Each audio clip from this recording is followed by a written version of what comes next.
first thing,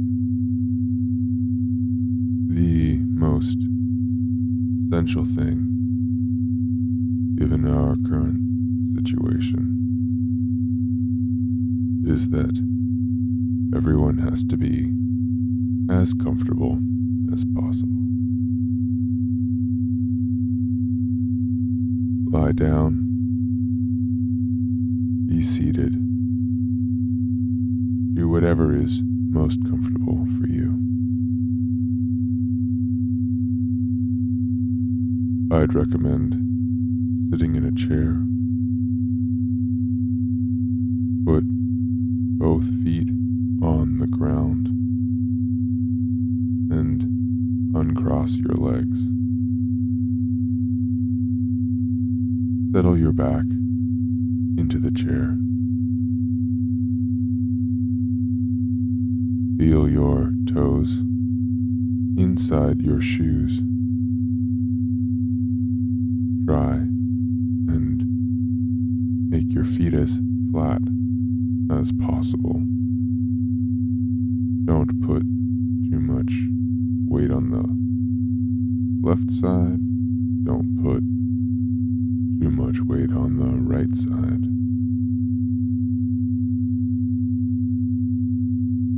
Try to make even contact with the whole sole of your shoe. Now, place your hands on your knees. Take a deep breath.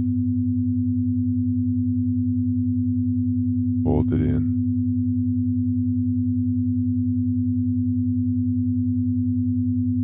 And breathe out.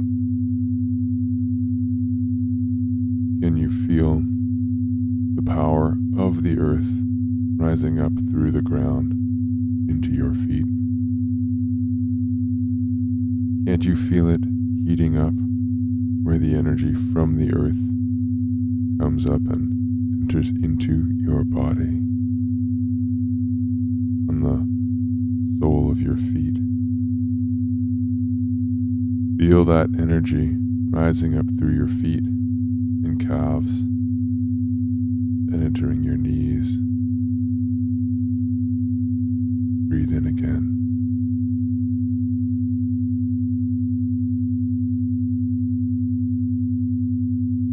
And breathe out. Feel the energy rising up your thighs and into your hips. Breathing out, feel any compression or tension in your hips begin to shift. Pull that tension up through your lower back and into your chest. Breathe in again and feel that tension expand and tighten in your chest.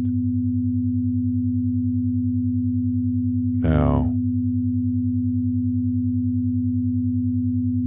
slowly releasing it, feel that tension leave through your mouth as you exhale.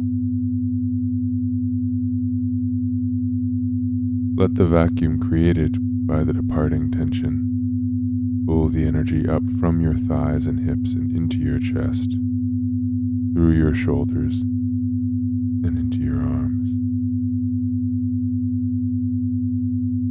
And breathe in.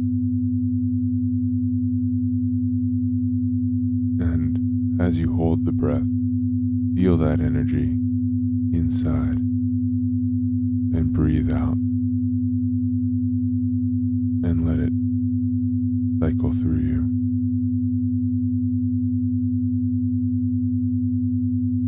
Now, place all your energy in your leftmost toe on your left foot. And now move that energy to the next toe, and the next toe, and the next toe. And finally, to your big toe on your left foot.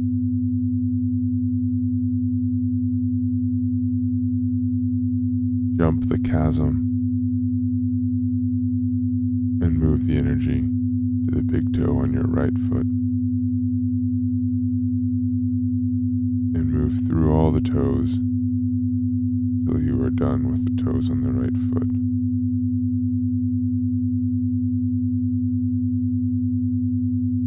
Now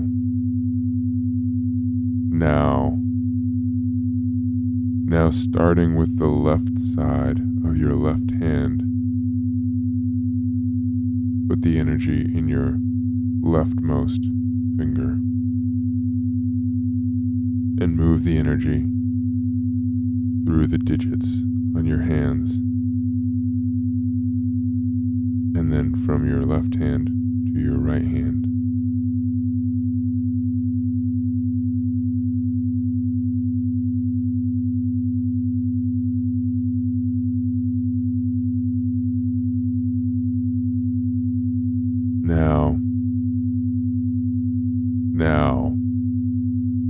Now starting with your left hand and left foot, focus the energy in the leftmost digit of both hand and foot at the same time. Moving slowly, move the focus into the next toe and finger together, establishing connection between each toe and each corresponding finger. And the next toe and finger, the next toe and finger, your left big toe and thumb, your right big toe and thumb, your pointer finger, and the toe connected to it, the next toe and thumb, the next toe and thumb, and the last toe and thumb.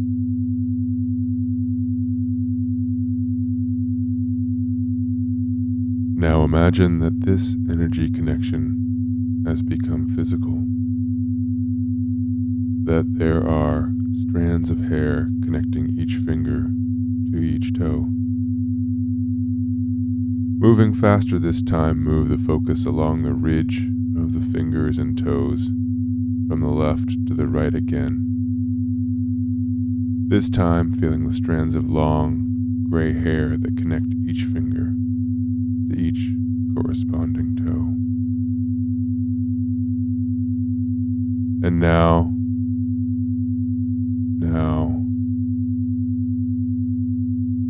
imagine that hair growing into tusks. Your fingers and toes are joined by 10 individual thin tusks, coursing with mammalian energy, cycling through your extremities.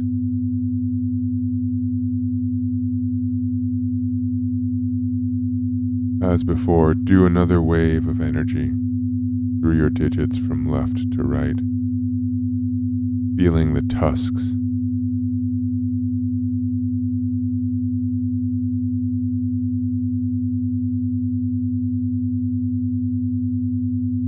Now imagine that tusk hardening and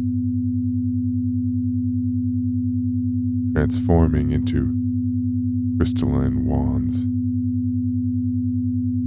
Your toes and fingers are joined by beautiful crystal wands. Breathe in. Feel the energy cycle between each extremity in turn, like a horizontal spiral between the floor and your lap.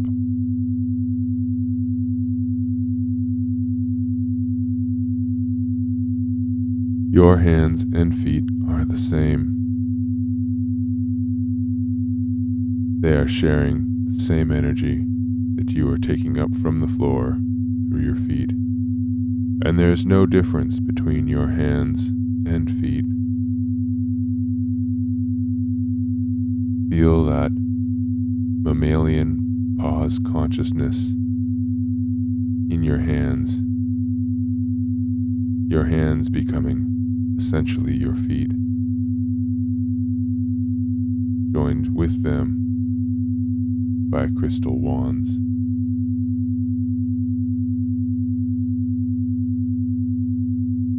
Imagine that you are a cyclops.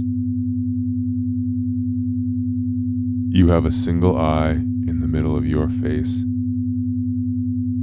Under the skin, inside your skull, your single eye is ringed by a donut-shaped sinus area. Your single eye is directly beneath where your third eye should be, but above your nose. Feel this eye's central place with your mind. Now, empty any tension in that single donut-shaped sinus and focus that energy out through your single giant eye. This is how you will focus your attention. Your cycloptic eye is the tip of the pyramid that is your attention. Whichever axis your face is on, the pyramid protrudes out from that axis, like your face is the ground or the desert. Bend your neck back and tilt your face up to the ceiling. Now the ground, the base of the cycloptic pyramid, is attuned to the energy cycling between your hands and your feet through the crystal wands up from the floor. Focus your cycloptic attention upwards. And now, with your mind, you can turn your attention anywhere you'd like. Move your head around, directing the energy to different places. Experiment with the focus from the middle of your face, ignoring your two real eyes entirely.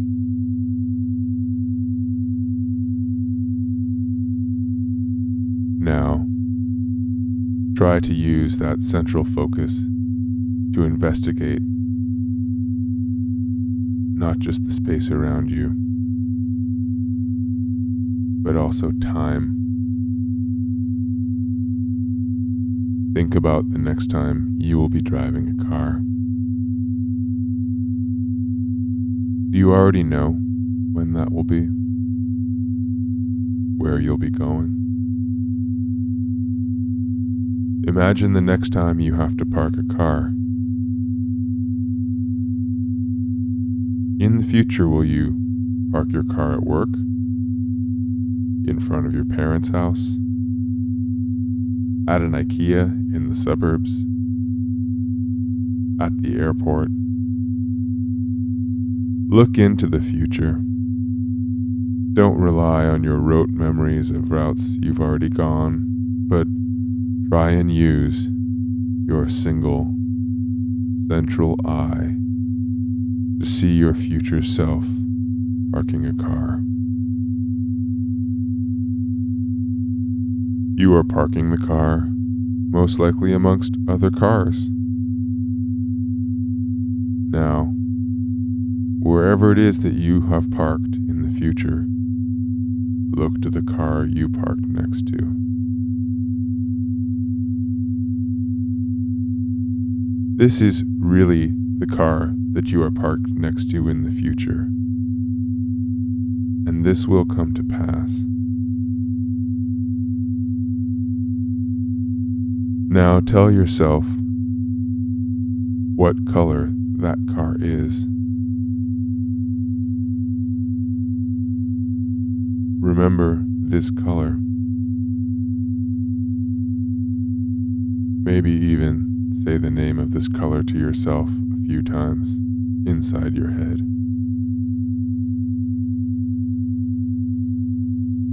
Use your cycloptic powers and focus on just that color, bringing it into yourself, zooming into the color so that it is your whole world. You are in a whole space that is the color of the next car you will park next to. It fills your vision. You become that color inside and out. That color cycles through the horizontal spiral between your digits and the ground. It pours through your single eye, filling you up like a pitcher or a glass.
So, right now, I'm in an airport, and I've just arrived getting off of an airplane, and I have a single rectangular bag with me, and it is a rich, deep blue color, maybe 18 inches by 18 inches by 16 inches or so. And it's made of a sturdy, reliable fabric. It feels really good. Not too heavy, not too light. It feels like a good bag with the right things in it. I don't even need to look or check to see what's inside. It has long straps that I can put over my shoulder. It was an amazing flight. I slept almost the entire time. There was a slightly cool breeze blowing through the terminal, so enough so that you wake up, but not enough to make you feel cold. And it feels so good to stretch the legs and to walk freely up the ramp into the spacious waiting room. The room is light blue, and the benches in the room are a deep maroon. A moving sidewalk leads towards the customs area. This airport is huge. The sidewalk goes on through several different areas. The first has blue rubber tiles on the floor, easy to clean and maintain. The walls are the same light blue walls from before. The next area the sidewalk goes through has beige tiles, sort of simulated travertine marble or something, and white coated metal pillars that hold up the wide vault of the ceiling, and there's glazing all around that lets the sunlight in. Approaching customs, the person ahead in line is just finishing up with the border card. So my feet stop on the yellow line on the floor for exactly 3 seconds before I'm waved forward. I have time to reach into my pocket and pull out my passport before walking up to the guard. We smile at each other, and I give him my travel documents. No anxiety crosses my mind. I know that the document I put in his hands is exactly the right document. It is the perfect document. The best document. Barely looking at it, he flips through the pages while reaching for his stamp. Giving it a solid impression, he hands it back while wishing me a good morning. Looking at the stamp, it says, "Welcome." There is no date or nation marked. It is the perfect stamp. I am in a country and a city where I am completely allowed to be, where I am completely welcome. I didn't check any bags. There's only one key in my pocket, and it's exactly the right key. The blade of the key forms an X shape. It slides into the lock smoothly and turns 1/4 counterclockwise. The tumbler slides back with a solid click and the door opens inward. The mechanism is wonderful. Some kind of gearing in the lock transforms the tiny 1/4 rotation into an incredibly satisfying amount of action inside the lock. The door is white and smooth. The handle is a simple piece of metal bent up and then made parallel to the door. The keyhole is perfectly flush with the surface of the door. The first room is gray. Light bursts from 2 doors that lead to the rest of the home. Removing my shoes and stepping up to enter the room, I put the blue bag down on a little blue shelf and hang the handles of the bag around a blue hook mounted above. The bag is completely secure. The room is wide and triangular. The 2 doors are on the facing wall. One leads to the bathroom, a bright room with bright tiles, and the other to a larger, multi-purpose room that also contains a kitchen. The carpet is a dark gray color and hides stains. It is tough, but fair, soft enough to feel good, but not so soft as to feel decadent. The walls are a lighter gray. There is a large, red hanging ceiling lamp with a bright white bulb in the center of the room. Between the 2 of the angled walls hangs a red and blue hammock. There's also a gray sofa and a low cabinet holding records and a record player. The room smells of a scented candle, a whiff of smoky but fresh pine tar, and the scent maybe of tea. What is that smell? How do they do it? Moving through the left glowing doorway, the room is very bright. Although facing north, the floor-to-ceiling windows in the room take in a lot of light, reflecting back from the landscape. The windows look out on a hillside with very, very tall trees rising up from a layer of mossy humus on the forest floor. Cedar aroma fills the moist and inviting air. Sun filtering through the canopy of trees dapples the forest floor beyond the clearing that the house is in. At the edge of the forest, near a fire pit, an outbuilding for a sauna, dead moist wood is covered in fascinating webbings of moss, ranging from brown and gold to deep greens and reds. Closer to the house, there is a thick and soft covering of strange little succulents, and these range in patches from dark green to a kind of purple and come almost up to the house itself. Walking on them in bare feet to get to the sauna, they feel not so different from the gray carpet in the front room. A near endless vista looking across to a distant, almost perfectly smooth mountain of rhyolite. The sky is perfectly blue and cloudless. A hawk circles above. Above the hawk, a perfectly silent, unmanned aircraft hovers, its inscrutable eyes overseeing everything.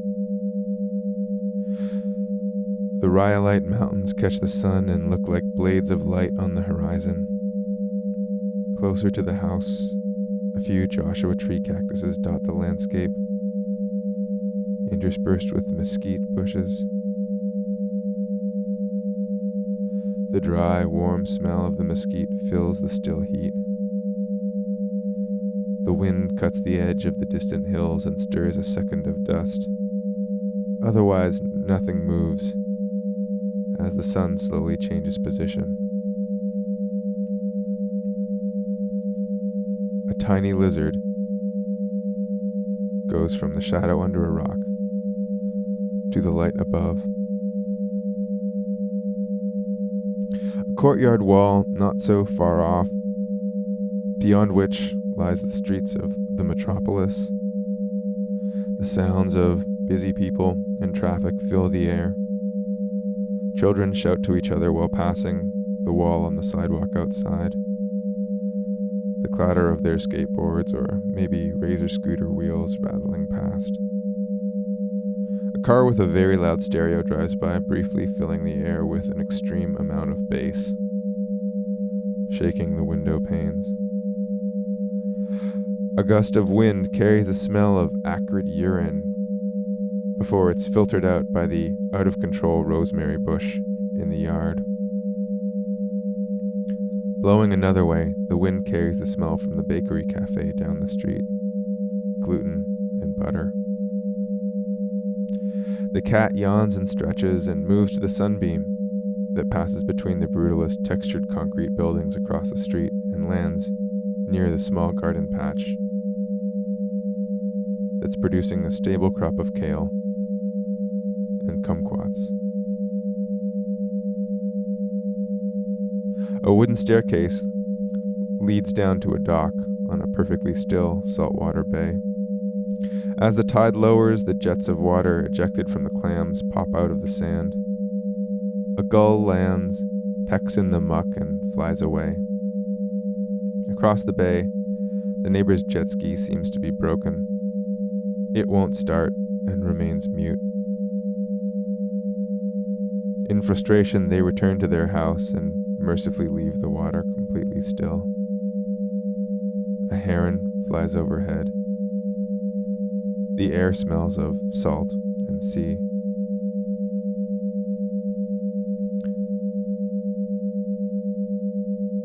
A long, rectangular swimming pool. From over the wall separating the yard from the neighbors, you can hear the chihuahua going totally nuts. He can probably hear that you came home, or maybe he's just furiously humping or trying to hump one of the other dogs. The cat looks up from its sunbeam as if to say, "I know, right?"